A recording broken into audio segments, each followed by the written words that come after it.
What I want to talk about today is truly nothing earth-shattering. I want to talk about some really easy things that everyone could take from here at the summit today, and you could go home and you could start measuring and implementing because they're just that simple. And I really think that we undervalue sometimes how the simple things actually turn into a big thing down the road. So I have 6 topics I want to talk about today and things that you could take home and implement tomorrow. So the very first topic, and this is going to be kind of a theme throughout, is metrics and sharing information. Before I go into the details, I will say that a lot of what I'm about to talk about is from hands-on experience. We've been working really closely with the dealer for the last 7 months. We've been in their stores, we've been on their weekly calls with their managers, with their senior leadership team, and we really learned a lot on how does it actually work to put numbers in front of your stores and expect behaviors to change. So, back to metrics and sharing. Most people send out a report. You probably have a scorecard. It says, here's what your accessory attachment rate is, here's what your GP is, all of the things that almost everyone measures. And most people create that at the corporate office, and you'll send it to your DMs, and then that may make it to the store. So anyone here emailing a report every day or a week to DMs, and then probably to the stores? So here's what happens a lot of the time that we see. It's just that. You send an email, and maybe the email gets forwarded, and that's it, right? So here's what happened when we were working with these stores and why we were pushing numbers in front of them and how we got success with all of the metrics that we were seeing. First, we started measuring the right data. And we went beyond just the typical things that everyone measures. So we were measuring the right data. We shared the information with everyone. So we automated it and we sent an email to everyone either once a week or once a day, depending on what the topic was. But then we took it further and we reviewed it. So we went very specific into all of the different metrics that we were sending, and we were sharing it with the stores. We had 2 weekly calls, and we would go through all these different metrics. Once we started seeing the results, we were assigning action items. So we would say, you're struggling here, you go do this. You're really succeeding here, please tell us why you're succeeding, and tell the rest of the managers how you're doing that so well, but no one else is doing that really well. So we were assigning action items based on all of the results that we were reviewing and sharing. And then we watched their behaviors change. So IQ Metrics is really founded on this, the idea of sharing metrics and having numbers change your behaviors. And I'm telling you, this was the #1 thing that was successful for us in working with these stores hands-on. So here's an example of what we did. And this is BI. We created a report in BI. You could use RQ if you don't have BI. But it's their activity usage. We said, this is one thing that we think is very important. If you want to use customer service to set yourself apart from the competitors, you have to use all the tools that you can to actually provide fantastic customer service. And activities are absolutely one of those tools that have to be used. You think about all of the activations and customers that walk into your store and how many of them are unique. A lot. Something goes wrong. There's always something wrong. You might be out of stock. How many activations are unique? Lots. So what we were measuring is the percentage of activities to sales. So we were expecting about 10%. You should have about 10% of something unique happening with the customer of all of your sales, and we want to know why that was unique so that we can now start servicing that customer better. So we automated this report, and it basically just breaks down, hey, here's your percentages of activities to sales, and it's broken down by store. And then we broke it down in a lot of detail by store and by rep. Here's how many activities you created, here's how many sales you did, here's what your percentage was, and we could even tell which reps were and were not doing this. So what it showed us was, it showed us where we needed to focus our efforts. Which stores were failing, which stores were succeeding, same with reps. See this tall guy who just walked in? Late? Just remember his face, because I talk about his store a lot in this presentation, and if anyone wants to pick his brain later, I would highly suggest it. One of the big things that we focused on when working with these stores was how important it was on all these little extra measures and metrics and how managers have to buy into them. We actually brought David here because he was the best manager at truly embracing all of these other pieces. So he's the guy we're going to talk about today. So we can actually see in this example that his store has 62% of activities to sales, whereas a lot of other stores are less than 1%. So we could say, okay, David, what are you doing and how are you training your stores so that you have that high of a ratio of using that module, and share it with these other stores. It was a really cool way to see them self-coaching each other and sharing best practices. And it really, identified who David as a manager might have to work with in his stores. And every single week we looked at this again, and we assigned action items, go work with this employee, we want to see their numbers go up. And it was really working really well. So who would love to see numbers like this? If you had, let's say, a 20% attachment rate for trade-ins, 30% handset protection, a 3 accessory attach rate, and 45 average GP per accessory, or accessory GP per activation. That wouldn't be the worst, right? So what we did is we had an incentive running for the stores, and those were the KPIs. We wanted these attachment rates, we wanted this accessory GP per activation, and we threw in an incentive there for any manager who would get their stores to achieve that level. So to take it further, we automated it in BI, and we were sending out this report every single day. And it would tell every single store manager where they were at in every single KPI and how close they were and how many days were left. So what was so neat about this was that, look at the accessory GP. 6 out of the 7 stores hit the $45, and when you actually look in the detail, they're closer to 60. So it was just phenomenal to put that number in front of their face, and you see immediately the second we started giving the numbers to them every single day to support the contest. So it was more than just the contest widget. It was more than a weekly email saying, okay, store 1 is in first place every single day, and it was ranking them on every single metric. So it was really cool because they absolutely changed their behaviors because we were putting those numbers in front of their face every single day. So it's not always just about sales contests and activities and those type of things. There are so many other things that you need to make sure happen in your store. So carrier import is one of the biggest things that a lot of people don't put a lot of focus on, and it actually changes everything. So this company happened to be Verizon, but it has no difference if you are AT&T or any of the other carriers where you can get this information.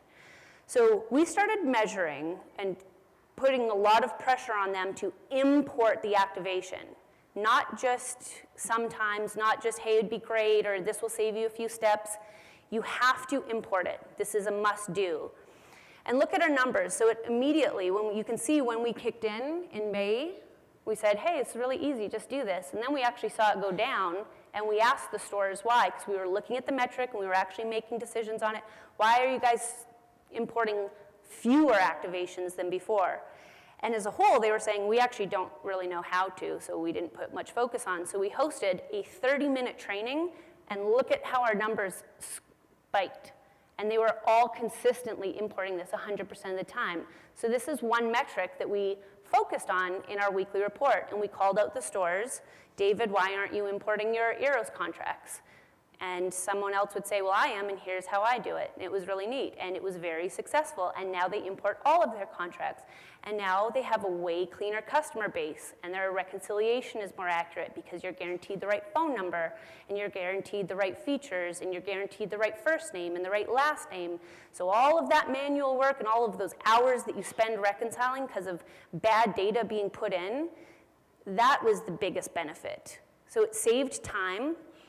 Training was so much easier to the staff. Because imagine being a brand new employee and having to be trained on creating a customer, which is easy, and then clicking here, and then doing this, and it's a million steps, but that was a fast, easy step for a way bigger picture.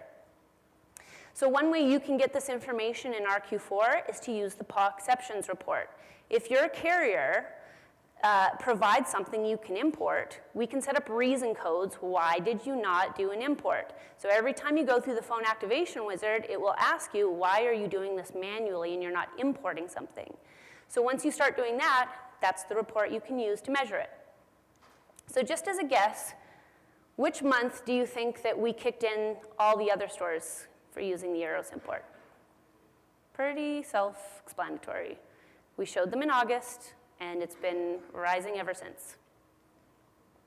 So here are takeaways from our first topic.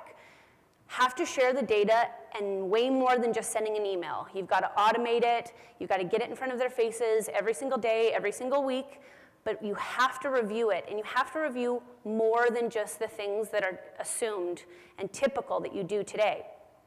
Assign the actionable items, so call people out on not using activities and not importing and not doing all of the things that you want them to, and then obviously praise the good. We had a lot of phenomenal success stories, and we fostered that type of environment. Inventory. I do love some inventory, and I've got a few stories about David here in inventory. So here's one of the very first basic things. I hope all of you know this, so I don't spend too much time on it. The aged serialized widget you put on your home screen, you have to scan your phone and it says, yes, this is new, or too new to sell, or no, it's too old to sell, green, red, very easy. Anyone not using this? Anyone think that there used to be a bug where it would think that everything was too new? Because that's gone away, because I hear that one a lot. So this is working. Put this on your home screen. Always start your activation from here, so the training is always before you take a phone and go straight to the activation site. You take the phone, you scan it here, and then you go to the activation site. So when we first started working with these stores, we started measuring, are you actually selling your old phones before your new phones? Because I bet you every single person in the room thinks, yeah, we want to. And if I said, hey, you sell your old phones before your new phones, you'd say, yep, we do. But most people don't. It's all over the map. Some people do and some people don't, but most people are just all over the map. So we started measuring it and putting it in front of the manager's face, saying, here's the percentage of new phones that you're selling instead of your old phones. And then we would sign action items. Make this better, use that widget, train your stores. And the numbers dropped because we put it in front of their face. So it was super easy. And we had a lot of success with that. And that's something really small that a lot of people don't focus on. But again, think beyond just the act of the store doing it. Think about the bigger picture to you on selling the old phones versus the new phones and your RMAs and all of the things that goes with. So this is more than just making sure the stores are doing it. There's a bigger, better purpose for it. So the report you use to measure this and pull the numbers is the age serialized sales status report. I can't believe I just said that in one sentence because I always get it wrong. Long one. But it's a really cool report, and it will show you, here's the phones that you sold. Was it new, yes or no? If it was a new phone, it will say, here's how many older phones were actually sitting in stock when the employee did that. So it was really easy for us to get the data and share it out. This one is my favorite. I love talking about counting inventory. Last year at the summit, and every year probably before that, you'd hear me say, everyone should be counting their inventory at least twice a day. Once a day, but twice if you can, with the cash in and with the cash out, and it should only take you 5 or 10 minutes because it's so easy. So this is a real screen of a time that I did a count sheet. I went into a store and I said, I just want to practice what I preach, you know? I'm just going to count your phones really fast. So what you'll see is I scanned 69 items wrong. And I was only counting their phones, not even the accessories, just their phones and SIMs. So this is what happened, because this was truly one of the worst days I've had in the last 6 months. Chris Rogers was in the back room with the inventory scanner. I was in the front, in front of our queue. And then Megan was in the middle holding the door open because I had to be with our queue, but the inventory room didn't have a computer. Anyone have a setup like that? Yeah. So Chris would scan something and tell Megan, and then Megan would tell me, and then I would tell Megan, and then Megan would tell Chris. And it took 3 of us over an hour and a half, and we almost found all of the phones. So it was so painful. Like just the tiniest little things, right?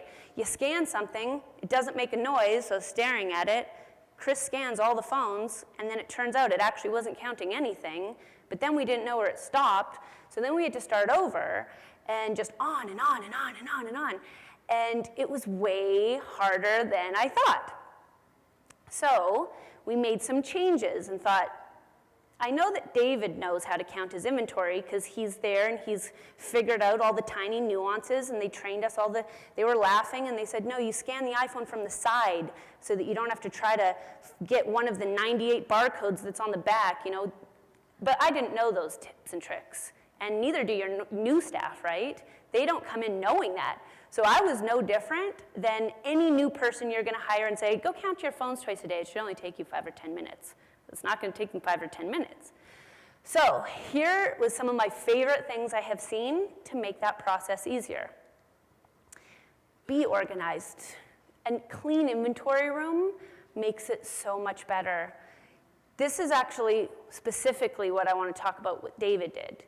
Is he was a manager of one store and then moved over to a second store. And as we were looking at all the metrics and all the numbers, we noticed that that new store he went to, their count sheets got more and more accurate. So we asked his store employees, why did your counts get so much more accurate? Well, he cleaned up the inventory room. He cleaned up the shelves. They were nice and perfect. Everything was clean and organized, and it was way faster for them to do the counts. When Chris and I were doing the counts, and we couldn't find certain products, we were really getting frustrated because there's like one shelf. How hard should it be to find all of the products? They should be on this one shelf. So we get down to the list and we ask the manager, there's 9 phones we can't find, and we have literally scanned every single thing in this entire inventory room and we can't find it. So we looked at it and he said, oh yeah, does the ESN end in 4567? Yeah. Oh yeah, that one's in this room back here, and it's over here, and it's over there. And he knew exactly where all of the phones were, but they were all over the map. So do you think when he was counting every single day that he was actually counting and making sure those phones were there? Or he just happened to know that that one was supposed to be in that box and that one was supposed to be in that drawer? So the other thing that I love about a nice clean inventory room is being organized. So back to the idea of old phones versus new phones, in David's store, he's got all his phones nicely laid out, and then they use a label printer and they print the date that they received it. They don't use color stickers, so it actually says the actual date. And then they arrange them appropriately based on it. So these 3 are our oldest, these next 2 are our next oldest, and so on and so forth. So it was really easy for them to count because they're nice and clean. It was really easy for the rep to grab one immediately, and if there was ever any question, the date was on it. This is the best thing that he had in his stores. So the angle on this picture is a little bit weird, but he has them set up in a way that you don't even have to physically touch a product to scan it. He's got them organized perfectly so that you can hit every barcode really fast. So they're obviously in date order, but you also just come and you hit the inventory barcode scanners really, really fast. So when they count their inventory, they don't even have to touch their products because they're organized and they're nice and they're clean. So on the lines of counting, before I get into my next story, the stores we were working with, there were 7, and they had 40 stores total. So we decided we were going to roll out some of these changes to the other 30-odd stores, and we went to them, and we were so excited to say, here's all the RQ4 changes you're going to get, and we're so excited that we're going to give you all of these new things. And we started off with something that we thought was really awesome on the IQ metric side, and we were like, we're going to make your inventory blind. And the managers were so pissed. They were like, this is redundant. How can I be accountable if I can see all the serial numbers? If I can't see them, I'm not accountable. It's going to take way more time. They obviously didn't say they were going to steal, but they were not happy campers. So we started out what we thought was going to be this amazing thing that they were going to be so excited about. Turns out they weren't excited. And then I think about the reality of you guys rolling that out. So when you say to your staff, hey, we're going to not show you what serial numbers are there, and we're not going to show you what the counts are, that your stores actually aren't like, yeah, that's awesome. You totally need to make me more accountable. Turns out that's not the reaction that they get. But it ended up working out really good because in the room, we had the original district manager with us who had our backs, and it was so nice. And he was like, guys, I understand why you're saying that, and I understand why you think all of those things, because I thought the same thing when you told me that they were taking that away. But 6 months later, I'm so glad we did that, and here's why. And he explained to them, so we had that backup. So it was really neat to see kind of how it was from your point of view in rolling something like that out. So obviously, since Chris and I had that really crappy experience counting, we did introduce RQ Mobile into their stores so that we wouldn't have to have me at the front and Chris at the back and someone in the middle so that counting could go just right with you to the back room. So at the end of the day, you take RQ Mobile Inventory, keep a clean, nice, tidy inventory room, and use blind counts, and does it work? And in our example, with our stores that we were working with, it totally worked. Look at their change in inventory accuracy and write-off. So what we found, and what we find with actually a lot of people, is people who don't use blind inventory, their numbers are all over the map when it comes to writing stuff off. You've got perfect inventory because everything's magically there every single time, and then you send someone in and you do a real audit on your inventory, and then you write off a whole bunch, and then you go back to just having perfect inventory, and then you write a whole bunch off. And so how do you actually ever know what's truly going on and what's truly missing? So what this did is it just started keeping things consistent. So instead of having those big increases and decreases, and it was all over the map, now it's just nice and clean and consistent, and if something goes wrong, we'll know immediately. And we'll see it really, really fast. We don't have to wait for that, once a quarter or once a year audit. So the report you want to use to look at your numbers and to measure that and share it is the Inventory Adjustment History Report. And I broke it down by product, and we used reason codes so that we could see it in different buckets. Now that's the really manual way to do it, and of course you can totally automate all of that in BI, and it will just send you a report however often you want with all of those numbers down to the reason codes. So I have one random idea to throw out at you while we're talking about inventory, and I got this idea when we had a training session in our Charlotte office, and every time clients come into our office, we always go out for drinks after, and just in a random conversation, someone told me they were doing this, and I was like, geez, that's amazing. People should really consider that. So here's the idea. Here's an accessory. The cost of this accessory is $1.75. The SRP on it is $19.99, so your margin is about 90% on this product. So let's just pretend we just did a count, and it was somewhat accurate, and we're missing 3 accessories. Not the end of the world if you're missing 3 accessories, right? Most people would think, oh, it's only 3 accessories. How much can that be worth? So let's think about it. We've got our 3 accessories. They're missing. I can't find them. So you guys are going to write it off. You've got to get rid of it. So let's look at the cost of those accessories. Between my case and my charger and my screen protector, I've got about $12 in inventory that I, as a manager, have lost. The SRP on those products, though, is almost $70, and your margin is almost $60 on those products. Most people do measure this, and most managers are accountable for inventory that they lose in the stores, right? They should be. So most managers are accountable for the cost of the product. That cost you $12. But what if those accessories are back ordered, and you know that you could be selling them? And you don't really just lose $12. You had shipping on top of that. It's a lost revenue for that. So this person was actually holding their managers accountable for the lost margin of product, not just the cost. $12 is not that much. $60 revenue, that's a lot. So I just thought it was a really cool thing, and it was a completely new take on it, and it's making the managers responsible for margin lost, not cost of goods lost.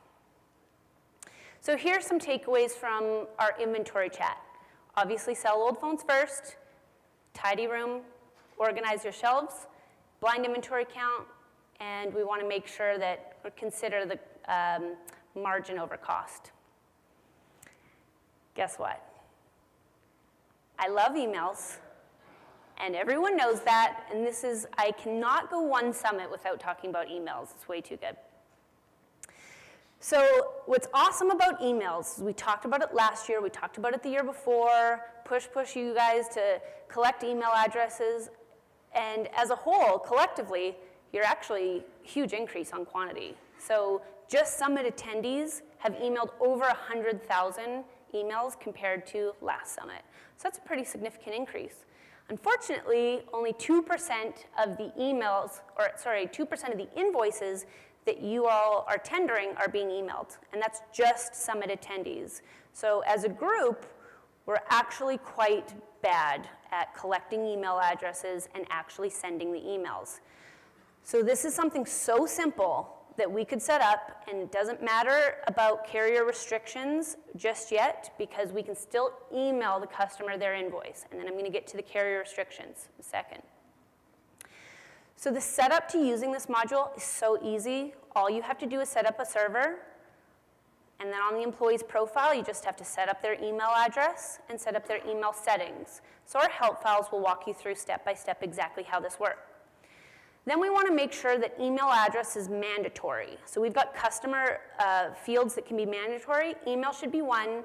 And people always get freaked out by that. And when I talk to them, they just think, oh, I don't want to make it mandatory because then my reps are just going to put test@test.com and we're going to get all these fake things and it's going to ruin my database anyway, so I'd rather not force it than get all that crap in there.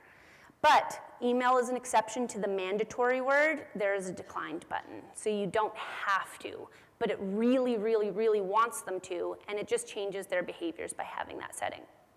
So we're going to start really simple. We've got their email set up, and we've got the mandatory email there popping up, and we're going to start just sending the invoice. And instead of just sending the invoice, we want to make it less cold. We don't want to just say, okay, here's your invoice with a blank, dead body in the body of the email. It's so boring and cold. And you don't want to just put text in there because it's boring, plain text, and it looks like a grade 2 sent it. So what we did is we created a nice thank you email. It doesn't have to have a coupon. It's just very basic. Hey, thank you. We really appreciate your business. Here's our website if you ever need anything. Your invoice is attached. Give us a shout if you ever need anything. So again, what do you think we started doing when we implemented this? We said we want to implement this, and it's important to us, and we can't necessarily measure sales and gross profit off of it, but it's important that you as store managers are getting your staff to email the invoice. We started measuring it. So we started measuring it, and we started sharing it, and then we started keeping people accountable and saying, why aren't you emailing your invoice? And then again, the managers would say, here's what I'm struggling with, here's how I've trained my stores to use it, we're going down the environmental path, we already know what it is because we just activated their phones, so we copied and pasted it. It was really cool because they were all sharing their ideas of what was working and what wasn't working for something so simple. So I know most of you are thinking, how did you measure that? Because we can't see if an invoice was emailed unless you go to every profile. And I'm pretty sure you guys don't want to sit there and go to every single profile ever and manually collect this data. So we actually have a column now that's going to show you if an invoice was emailed or not. So you will be able to start measuring this easily once you get to 416. But I would strongly suggest that you start the process now, and then you have all the data by the time you get to that version. Does that make sense? Cool. So if we want to get a little bit more advanced, we want to start collecting the customer's birthday month. So now we've got all of these emails going out, and we're collecting all of the email addresses. So you can create a custom field, and you can also make that mandatory. So a couple things with the email address, birthday month, is you have to make a filler one in there called unknown or declined. Someone walks in and buys an accessory. Do you really want to say when's your birthday? Some of you may, some of you don't, but you can always have an option so that you don't put fake months in there. Because we've seen a lot of people try that and then take it away because they were just like, there's too many scenarios where I can't get the birthday month. So that doesn't mean you can't use that feature. So anyways, we were forcing that, and we were really successful with the collection of it because it was mandatory. So we sent emails every single month to every single person that had a birthday that upcoming month. And we put a pretty significant incentive on it. So it was $20 off any accessory with a minimum $24.99 price. So, and again, thank you, you're a loyal customer, we appreciate you. So here's exactly what happened. Here's an example, real life example of what happened with our birthday month that we just sent out last month. On September 12th, a customer named Deborah came into the store. She bought a new phone. The sales rep did exactly what we had asked, imported the Eros contract, collected the email address, emailed the invoice, put the little thank you thing right there, and sent her the invoice by email. On September 24th, so we're a week before the end of the month, corporate office pulled a marketing campaign, said give me a list of anyone who has an upcoming birthday in October, and let's go ahead and send them this email. So their corporate office sent the email at 10:47 a.m. Someone got it on their phone, and she was in there within 2 hours to redeem her coupon. So it was a very successful program, and it was tiny, and it was nothing at the store level, but it was huge to the corporate office. And that's only a few months in, so now we're gonna get ready and we're gonna send Novembers, and we're just gonna keep going. So going into the busy holiday season, when you get the most rush of people, this would be a really easy thing that you could take and do today, and you could start then sending the coupons next year. This is one of my favorite email examples ever, because I always wonder why on earth does every inventory room have one of these? You guys know what it is, I guess. So it's that box that just collects old accessories, right? These guys have 2 boxes. So the first box got full, so they just created a second box for old accessories. And everyone does that. Everybody does that. And that drives me nuts. No excuses here. So some people do take it a step further. I'm not going to say this is great, but some people put that box in the middle of the show floor. So this box is about 4 feet high. And I'm pretty tall, but that box had this many accessories in it. And it's a really tall box with these accessories in this dark hole. And I had to bend over and get it, and I'm trying to root through them, and it was just totally awkward.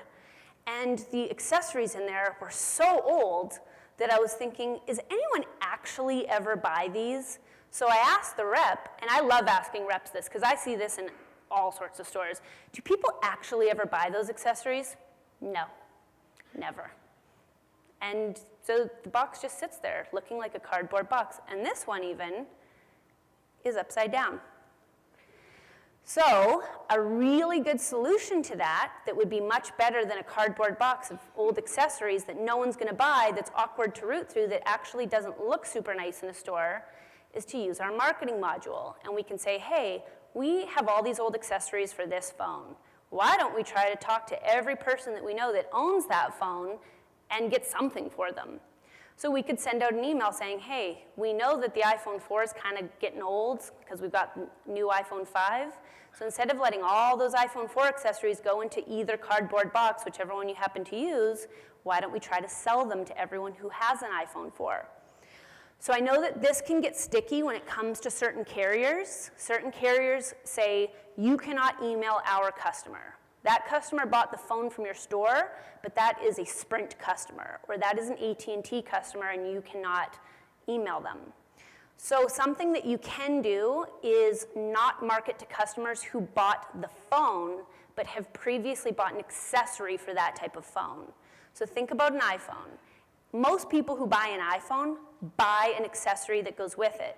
So on this previous screen, instead of saying, give me a list of anyone who bought an iPhone, you could say, give me a list of anyone who's ever bought an iPhone 4 case before. Now they're your customer, right? Because they bought that from you, not from the carrier. So you would just have to tweak this to be more you-specific and accessory-specific, because that's actually your customer you're marketing to, because you're not talking about an activation or a phone. Does that make sense? Cool. So emails, emails, emails. Love emails. Sent an email out with these stores promoting a trade-in. So they wanted to push iPhone 5s for a weekend. Come bring in an iPhone 4 or 4S and upgrade to an iPhone 5. We're going to give you this extra trade-in amount, and it's only from this Friday to this Sunday. So they blasted that out to all of their customers that they knew had an iPhone 4 and iPhone 4S, and the numbers were awesome. So you can see I put a couple weeks beforehand in here so that you can see the increase. Their accessories, they sold a ton of accessories extra, all of the trade-ins, all of the phones. You obviously can't do that weekend over weekend over weekend because that's just not realistic either. But it's good to every now and then, and this was right around back to school, so it was perfect timing. But every now and then you can focus and get that in. What else was cool is this actually fell right on payday. So payday was the Friday, and they ran the promotion for Friday, Saturday, Sunday. It was very successful. The last email tip that I have is going into Black Friday. So a couple people I've talked to have actually talked about the idea of pre-set up scheduled meetings with their clients and their customers. So they want to be able to say, hey, you're already our customer, we value you, why don't you come in and we'll set aside some time, we'll guarantee the product for you, and they don't have to worry about any crazy rushes of people or lines. So it's just really cool to use the marketing module and send out an email to anyone who is your customer who has bought a certain product, just letting them know that they could do that with you. So some things that we want to take away from that, obviously let's use emails. Start easy, email the invoices, use a nice easy template, which is really easy. Measure and share those results as soon as you get to 4/16. Send birthday emails because those actually do work. And use that marketing module as much as it can make sense for you all, depending on your carrier. Love this one too. Turns out I love all of the topics in this session, which is why I picked them all. So chargebacks and hardware collections. So I'm going to go really fast through the idea of how a chargeback works and how our hardware collection module works, and then I'll get to my fantastic point at the end. So here's what happens. A customer buys a phone, and then the employee sells it, and if the customer pays with a credit card, they sign. It will pop up on the screen, and it will say, here's our secondary agreement, so your secondary agreement's in there. You sign, yep, if I fraud you and I buy these phones and deactivate them tomorrow, yep, you can charge this credit card. So that's it. It prints on their invoice to them. You've got a chargeback summary report, and it will say, here's all of the items that have charged back. They've got this handy little right-click, collect. It will say, what SKU do you want to sell? You choose your SKU. It's going to try to basically open up an invoice, put on this collection fee, and go charge that credit card in a token. Does that flow make sense? So that's what the module does. And then we give you a report that says, here's what worked, here's what didn't work. And you can set it up here. I'll let the document go over all of this with you because I'm rambling. So everyone always asks us, is this actually working? Are people actually successfully collecting money with this? I know some people who are using this and they feel like it doesn't work at all. So it does work. So here's a cool little example. There are 5 clients attending the summit who use this module, and they represent 157 doors. And in the last 6 months, they've collected $130,000 using the collections module. Here's a major, major problem on people not being successful with this. People are trying to hit credit cards for $2,000 or $3,000 in one shot. And I know why that's happening. It's because you're selling 2 or 3 or 4 phones on one invoice, paying with one credit card, which collects one token. They charge back all 4 phones. And when you've got a $500 phone and 5 are charging back, and you're trying to hit a credit card for $2,000, it's declined. And people are getting no success rates because those are the transactions that are charging back, and those are the transactions you need to collect on. The highest successful collection has been 1,060. No one has ever successfully collected more than that. So an idea is to put verbiage in your secondary agreement that's up to, not, hey, if you charge back, I'm going to charge you $500. it's I'm going to charge back up to $500. So when you try to hit that card and it declines, try for $450. And if it declines, try for $400, and then try for $350. And if you collect $350, be happy that you collected something, not nothing. So obviously I'm no lawyer, but check to make sure that your legal team is okay with that. But I have seen a few people implement it that way, and it's been more successful for them. So things you need to consider when using this, because it is becoming really successful for the people who are using it correctly, is remember that there's only one token per invoice. You have to potentially put in a policy that reflects that. So if you're buying an iPhone, it's one per invoice so that you swipe the card 4 times. Or you can't buy more than one. I've seen a lot of people put caps on quantity of phones, and that's very hit and miss depending on your take on that. And honestly, don't get discouraged if you try this and you get a lot of declines, because that's just the reality of what's going on. Something is better than nothing. So if you get a 10 or 15% success rate, that's not bad. We're averaging about 25% on people who are using it appropriately. People who are trying to ding cards for $2,000, $3,000, they're getting almost no success. So on the loyalty side, check out TracPoint and ChatterSpot. I can't say enough good things about these partners. They have been phenomenal to work with in our trials in the stores we're working with, and they really go the extra mile. We've got a loyalty module that will show you that a customer has spent so much with you or that they visited. Anyone take bill payments here? So bill payments, margins are shrinking because you can't collect the fees as much anymore. Some people are going completely away where you can't charge the customer at all, but you still have to service the customer. So you still have to provide that level of service, but you're actually getting less or nothing for it. So an idea is to use our loyalty module to say, this customer who keeps coming in to pay their bill, why don't I at some point make them worth something to me? So create a loyalty program that says after every 10 bill pays you do, you get a $10 credit on an accessory, because you're still going to make margin on that accessory, and that's better than nothing.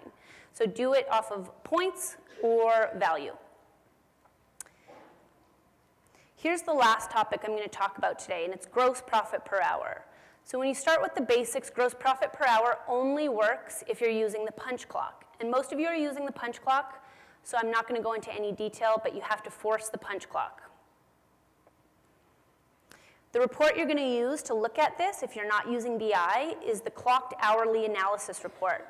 You can run this report today, you right-click on it, you can copy the data to a clipboard, and then you can throw it into Excel so that you can see either by store or by rep what your GP per hour is.